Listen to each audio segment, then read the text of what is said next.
Hello friends, welcome to TrendTechGuide. Today I'll show you the two ways to take a screenshot on your laptop or desktop. So if you are new to our channel, don't forget to subscribe.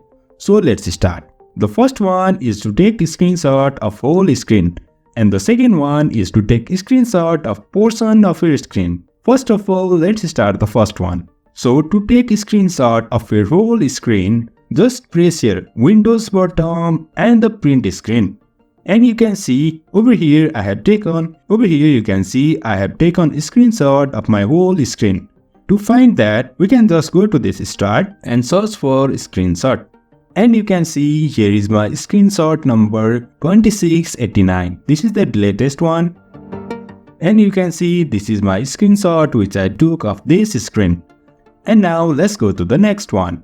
If I want to take a screenshot of this small part only, I need to go to this start and search for snipping, S-N-I-P-P-I-N-G snipping. Over here you will find this snipping tool. Click on it and you will get this interface. Now remove it from the screen over where you can take a screenshot and click on this new. You can see this plus icons appears. Now just click and cover the image of which you want to take screenshot. And you can see here this is my screenshot which I recently took. Now to save this, go to file and save as.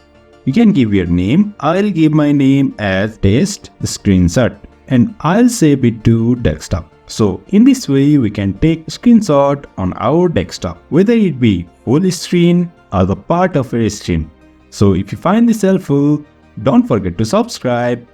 Have a good time.